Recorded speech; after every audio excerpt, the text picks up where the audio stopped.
not even need Bauer's game for me.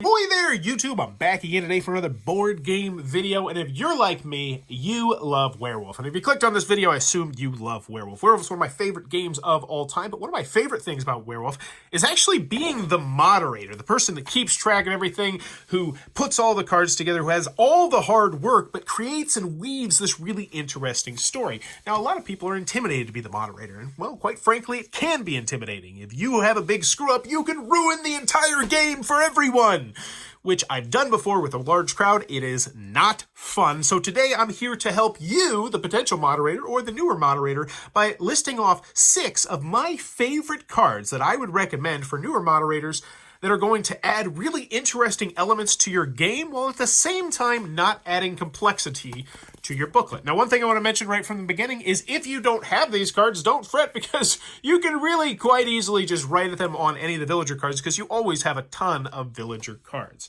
So starting off, we have the Mason. And if you put in a Mason, you have to put in at least 2 Masons. Most of the time you'll have 2. Larger games, you might have 3. I've seen up to 4. But the Mason, really simple. The first night, wake up to see who the other Mason is. So on night 1, you introduce these 2 people. Then you know what else you do the rest of the game? Nothing else special. They just know each other, and that's the whole thing, but it adds a really unique element to the game, specifically for those 2 players. If you've ever been a Mason before, you know exactly what I'm talking. It's a lot of fun being a Mason and seeing other people lie to your face. I love it, love it, love it. So continuing onward, we have the Village Idiot. Once again, a really simple card that once you set it into your cards, you just explain it and then you're done with it. You always vote for players to be eliminated. So this is going to be someone in the village who will always, they're never going to abstain. They're always going to be voting to kill someone. And luckily, that is one of the funnest part of the games, at least in my personal opinion, is voting people out and trying to convince everyone to vote for other people. Now, that's also why I'm going to tell you that I don't really recommend the Pacifist. Now, the Pacifist is the exact opposite. You must always vote for players to not be eliminated. That's a -1. And you might think they're interchangeable, like, oh, I don't need plus, I actually need minus. Maybe I'll just throw in the Pacifist. I've been the Pacifist before. It's not the most fun role, especially if you feel very strongly about someone being eliminated. So I personally love the Village Idiot. However, I never really put in the Pacifist because it's just not a fun card, at least in my personal opinion. Moving on, let's get one of the bad guys in there. And we got the Lone Wolf. Each night, wake with the other werewolves. You only win if you are the last player in the game. So for you, all you have to do is, when you're doing your first night thing, mark who the Lone Wolf is, and as long as they are alive, the werewolves have not won yet. But what this does is it creates this absolutely spectacular element that I love in Werewolf, which is when eventually a werewolf has to throw another werewolf under the bus to, get the suspicion off of them. This is going to encourage that because the lone wolf will literally have to the other wolves are going to have to kill the lone wolf before they can win the game, and that makes it a really interesting element to your game with not much complexity. The lone wolf is a spectacular one that I don't see played with enough.